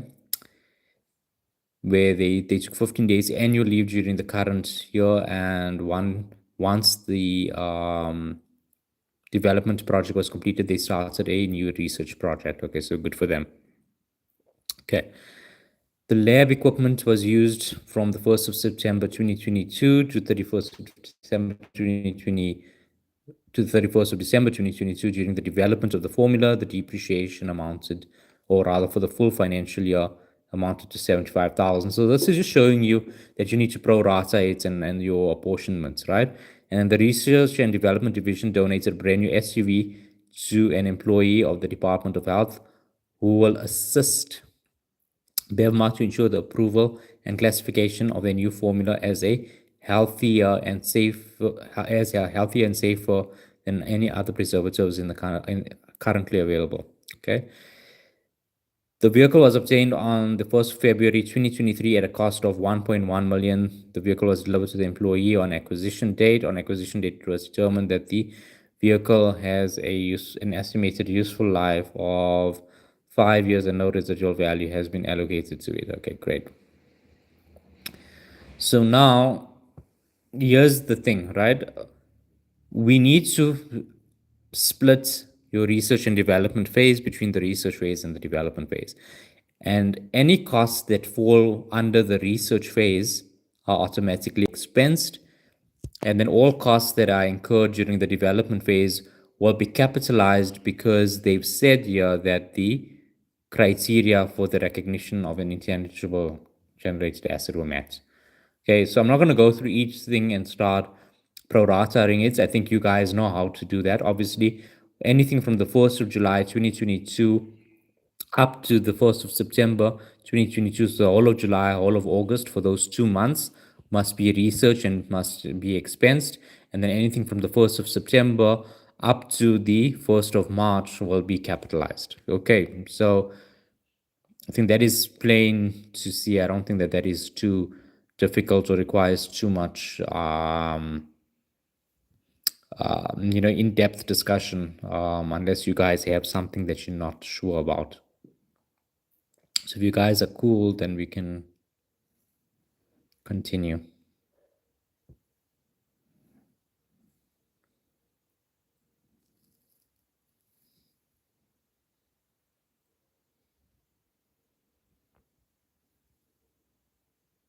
Where can you get the question? The question paper is in your group.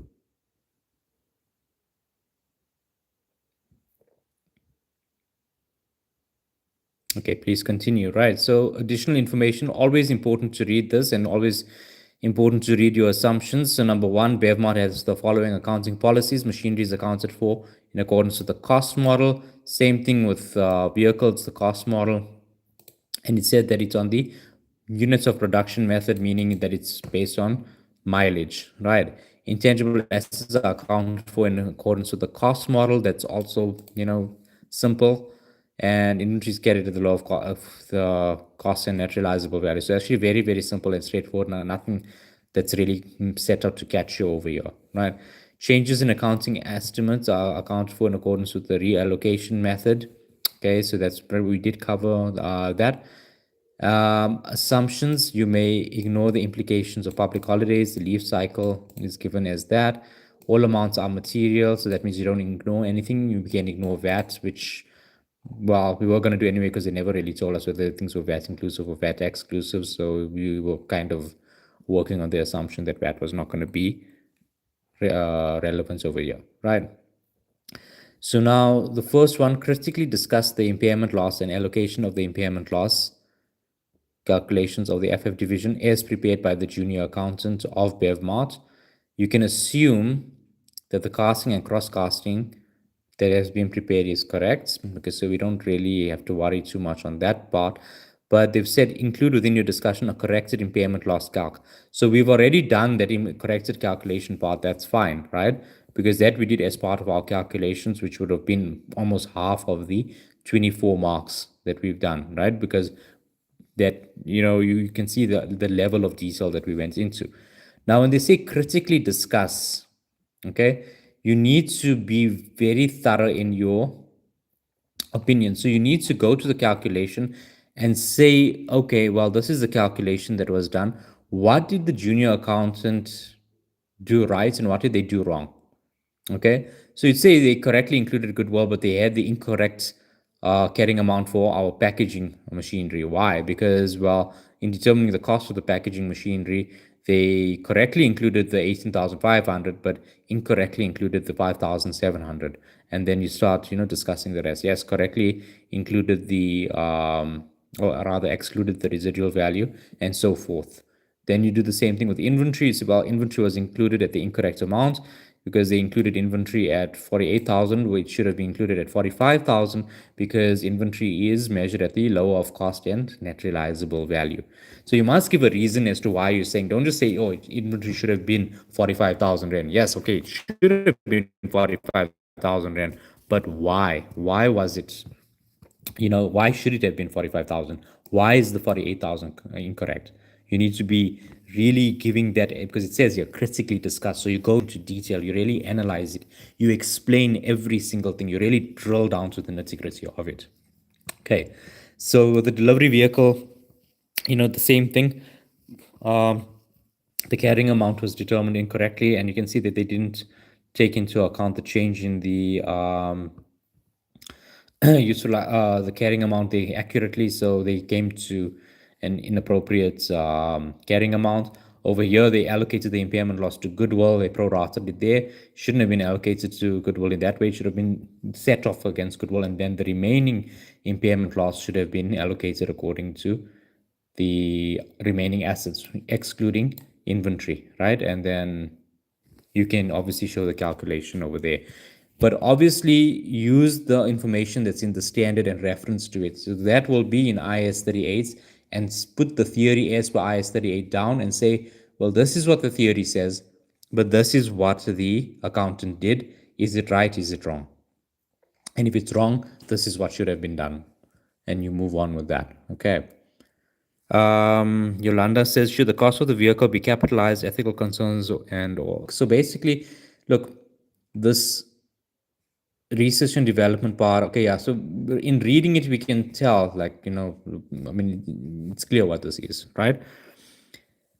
But at the end of the day, it still comes up as a donation. So you would have initially purchased the asset, yes, and then instead of donating cash, which would have been recognized as an expense, you just donated a non-monetary asset, which is a vehicle, which is still going to be a donation, which is still technically an expense. So yeah, so the capitalization doesn't hang on whether it's ethical or not. It hangs on whether it meets the recognition criteria or not. Okay. So that's the first part. The second part, disclose the profit before tax note in the financial statements. So that should be very, very simple to do. Obviously, it's going to include your impairments calculations and what you've done, but obviously also remembering that it's going to include all of these. So you're going to have your fair value adjustments over here, because remember, your creditor, your exchange rate got weaker. So you're going to have your remeasurement here at year end, basically. Okay. We don't have to include this is in the next financial period, right? So that's simple enough to understand. And obviously all your depreciation on all of your assets for the year, your impairment losses, all of that will start coming in there. Your research and development costs, remember your research costs must be expensed, so all of that will be expensed. Your employee benefit costs will come in there, that will be expensed, so all of that is coming in over there. Okay. And then the last question is, advise the CFO of BevMart, who is a CA, on the legal and ethical implications of the donation of the SUV by the Research and Development Division to the employee of the Department of Health once he becomes aware of it. So remember, right, this is now like mixed with auditing, right? And this is the style in which your questions are going to start going. Accounting and auditing are getting mixed a lot, right? So what you would need to do is you need to say, well, the CFO is a CASA, so he needs to comply with the SICA Code of Conduct, which means he needs to also comply with the fundamental principles contained in the SICA Code of Conduct, and then he needs to ensure that he, upholds the principle of, integrity at all times. The donation of this is not or it's not really a donation really, but it's not really ethical in nature. I think we can all agree on that. And how do you go about that? If you are answering an auditing question, we say, well, it's not ethical. So what should he do? He should obviously take steps to now reverse that transaction or do something like that. What safeguards can be implemented? What corrective action can be taken in this regard? And that's your 3 marks over there, which is 3 easy marks that you should be getting. Okay. Make sure that over here you don't miss this format mark. If you leave this question blank, you don't get that mark. So anything that has a communication mark or formatting mark must be answered. Otherwise, you don't get the mark for it, right? Please note your answer must comply with IFRS, obviously. Accounting policy notes are not required. That's fine. Comparative information is not required. That's fine. All calculations must be shown. That's fine. Calculations are to be done to the nearest range. Probably mean rounded to the nearest rand, but anyway. And that's how you would answer that question. Okay. So yeah, quite intensive that we've gone through it, and obviously there's still a lot more detail that we could have gone through. But how did you guys find this assessment so far, and working through it step by step in the way that we did? Is it as bad as what it initially looked, or is it looking a little bit better? Okay. So let me just go through your comments.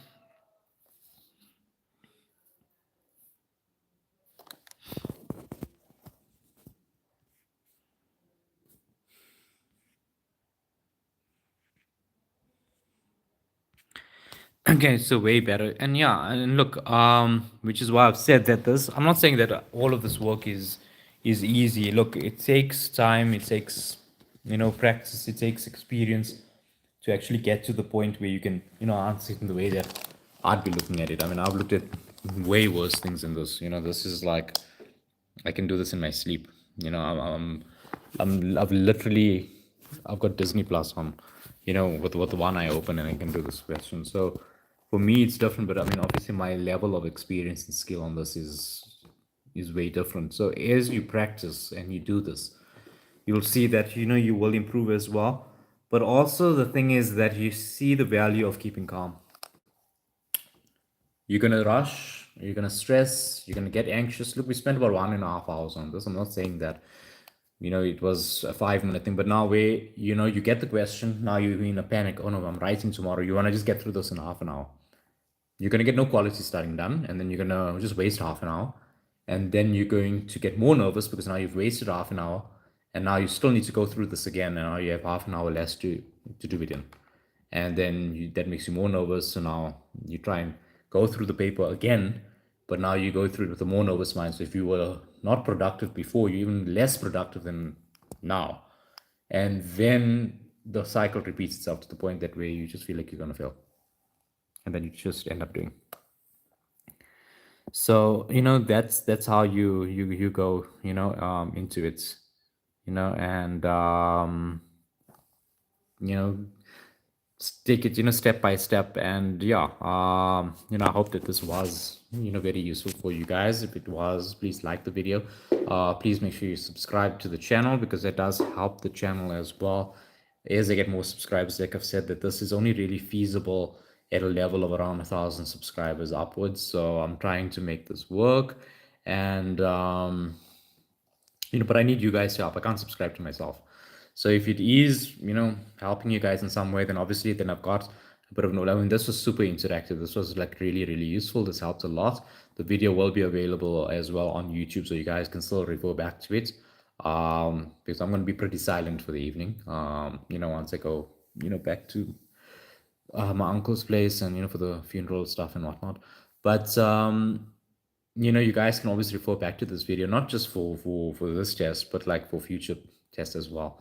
But that's what I'm saying, that you keep the channel there. I just need the numbers, as I said, so to try and get me to the 1,000. Otherwise the channel just basically dies, and that's not what I want. So work with me on this one. Okay.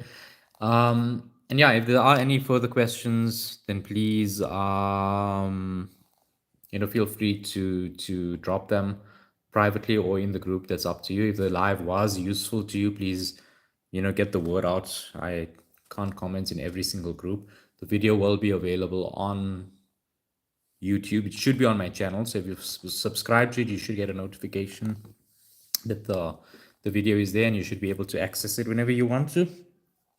Sorry, I needed to sneeze. And yeah, that would be a thank you very much. I do appreciate that. Thank you. It's hasn't been the easiest time. This has been quite a difficult week, I'm not gonna lie, but that's life, and we do what we can to move on. So yeah, what if we get this question tomorrow? Well, then you guys should pass. Why do I do this? So for me, it's about giving something back as well, because I know for a fact that it's not easy to be studying without, that support. I never had those classes. I think I did put up one video in the not video, voice note in the group, where I never had the ability to go to classes because, I mean, obviously you look at the cost, and the cost implications are just crazy. Sometimes you pay more for the support classes than the actual fees at UNISA. So then what must happen? You're gonna sit there and then try and figure things out on your own, which you're not sure about. This is not stuff that's easy to study and try and reason it out on your own. It's easy when someone shows you. But then you don't have anyone that's actually doing it. So then what do you do? Because now you just like stuck now. So you can either just make the process so much harder for yourself, or then you fail or you pass, but then it's just like so much more difficult. And that's not a nice position to be in. That's a position that I've initially been in. And then you get so nervous and anxious, and you're like, okay, how do I do this? How do I do it? And sometimes it's just such an easy answer or simple way of doing it. But it's not, you don't know it, you don't know what you don't know. It's as simple as that. So at the end of the day, it becomes, quite taxing on the students. And then obviously, students give up on this. There's just no growth in the profession. There's no positive perception in the profession. And then obviously students just end up, either failing or deregistering, and it's a whole nasty cycle. And sometimes it's just a simple silly thing that can just be, look, this was just 2 hours, but a lot of you guys might go from potentially failing to, potentially passing. I mean, we might have swung this the other way around very quickly right now. And that in itself, makes me happy, because then I can actually see that I've made a difference. For me, it's not just about money. Yes, of course, I've got my students and whatnot, and we go much more into detail than what I've done now. I mean, if I'm doing this for free, you can imagine the paid classes, how much more detail we go into. But, seeing students actually come through the process, on the other side, making a difference out there in the world, because now they've got a qualification and they're actually, now contributing towards the economy. That's how you build a better country, by empowering, people, and actually helping people get to where they're going to be, so that's the main thing. So for me, that is, because I've been through this process, I know it's not nice. I know it's hectic. I know it's tense, not tension, tense. Sometimes just being there and helping someone out is what makes a big difference. And at the end of the day, when, I think this thing with, my uncle passing away also just reminds you that when you do leave this world one day, you want to leave something behind. You don't want to just be, okay, yeah, great, you made millions, and then, but you did nothing good. You what are you leaving behind? So for me, this is part of that. And like I said, you guys can help, and that's why I'm trying to build this channel, build everything, grow it up, have, I mean, you're not paying for the subscription, obviously, but then at least I know that, we're making a difference in the profession. We're getting, something out there. We're changing the narrative. Yes, it's a very difficult profession, but at least there is, something that's been put in place to, get more professionals out there, help people pass, you know, and in doing so, that's what will change the country, change the economy, change, the way things are currently now, because, students have hope. And when you have hope, you behave and act very differently to when you don't have it. So yeah, but that's enough for my TED talk. That's pretty much it. But like I say, I've been there. So me being a CA right now, I mean, look, I was also at a point where, like 10 years ago, I'm sitting and looking at my material. I'm thinking, oh my God, how the hell do I figure this out? Am I going to pass at the end of the year? Am I not going to pass at the end of the year? If I'm not, then I'm looking at another profession, or should I open up a business, or should I do this, or should I do that? No, I'm not even thinking of that, because I've got my designation, and now I know I can grow my designation. I can study further if I want to. I can, get into different fields if I want to. I can take on additional work. I can do lecturing. I'm in learning and development. I'm in advisory, those kinds of things.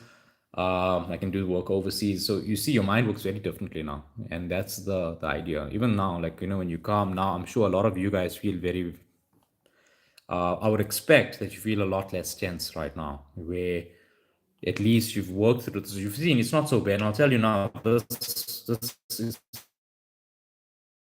actually quite easy. I would have set a far worse paper than this. The mark this like significantly, and I don't even do the whole let's say give you 90. No, I stick to 75. You fail, but like but obviously they're failing with like within the course, but then they pass it. UNISA not failing, but like I'm much harder on than this, and when you go through this now, I'm sure you guys feel a lot more comfortable and feel a lot more at ease. I've shown you guys where you're getting marks. I've shown you don't leave anything blank, because if you're going to leave it blank, you're not going to get marks for that. If something is a zero, like let's say a cost that shouldn't be included, include it at a zero. So if something shouldn't be included, don't just leave it out, show that it's included but at zero, right? And that's not just for accounting, that's for all your modules, even in tax. So let's say tax, you have something under gross income, and let's say it's capital in nature. Don't just leave it out, put it there at a zero, because you do get a mark for it. I'm not marking your scripts. I'm no longer a marker at uni. So I got my own students. I run my own program now. Okay, but yeah, that's it from my side. I don't want to keep you guys up too much. I also want to take a bit of a break right now before I head off. And yeah, I'm hoping to cut this thing auto saves. But it should, based on previous slides, that's what's happened, and then it should be available within the next half an hour on YouTube. Then you guys can just watch it. And please just make sure you've subscribed and shared this channel with everyone that you can. I'd really appreciate it. If you want to say thank you in any way, that's one way of, or if you can get me to 1,000 subscribers, that's the best way of thanking me for this. And this isn't the only live I'm going to do. Like I said, for test 3, that'll be more of a prep. I think there are a couple of you that did request if you can become students of mine, this, that, and you ask for my rates and all that. That's fine. But what I would suggest is, if you guys don't mind, we form a group, then it's just easier. We can do things at a group rate, which is a lot cheaper for you guys as well. It's almost half the price, well, roughly. And, it's just easier to keep track of all the students as well. And then also help me with my time management. So yeah, if you guys are interested in that, we can chat more in the group, but I don't take large groups. I only take about 25. I don't take very huge numbers, because I like to give individual attention. So just bear that in mind. Okay, so if you want a group thing, we can. I'll create a separate WhatsApp group, and that will be the program. 50 maybe at max, and then yeah. So the rate. So if you do one-on-ones for the month, it's 500 for the month. One-on-one, you get about 5 lessons together with a work program for the week, and you get obviously the recording of the video together with material. If it's a group, it's 350 for the month, same thing, and you get your work program for the week and many other additional material. So that's how the group rates work. And you get assessments during the week as well, so which you expected to complete and to do. So it's not, because guys, I promise you, you're not going to pass this module by attending 4 classes a week and putting 4 hours a month. You won't. If you think you're going to pass this module by paying 400-500 a month and working on it for 4 or 5 hours, I'm sorry, you're not gonna get anywhere with that. You need to work with it actively during the week and be very consistent with it. So yeah, and then there are lots of additional material, mind maps, summaries, etc. that you get, flashcards, videos. Sometimes I'll just create a small video to say, this is what we should do. We'll go through papers like what we did now as well. And we usually work on being prepared for the test way before. Like, for example, my students are done, and we have a rule, 5 o'clock the day before your paper, you don't study.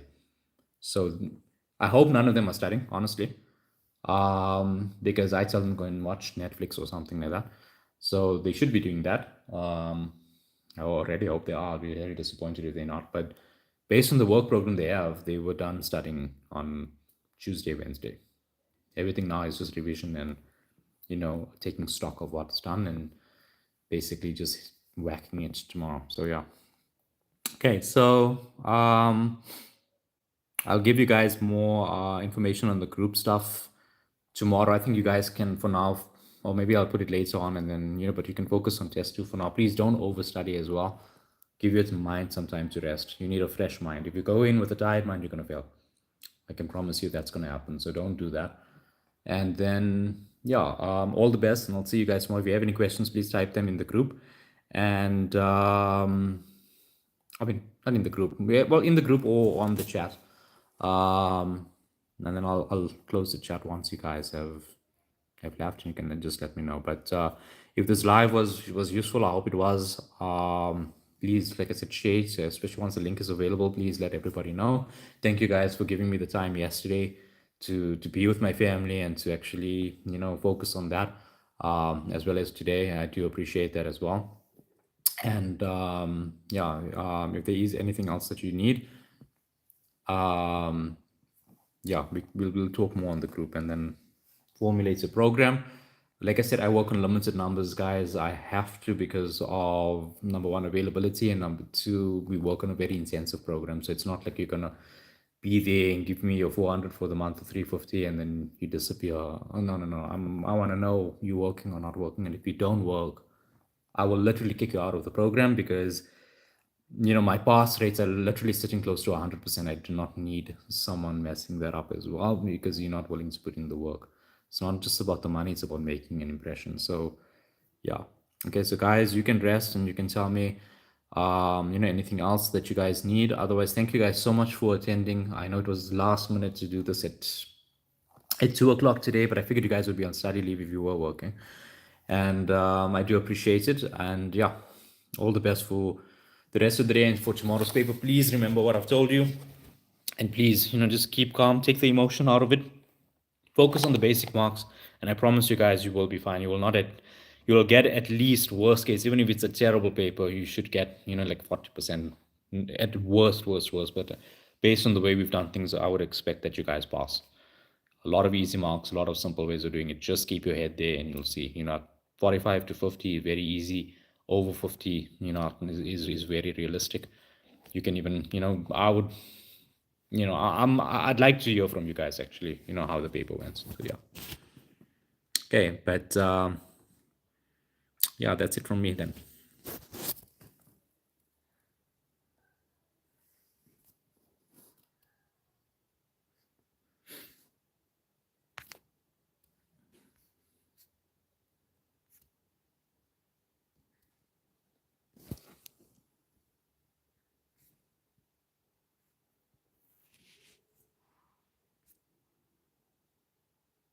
You're welcome, guys. I'm just reading through the comments until you guys leave. So yeah, but you guys are welcome.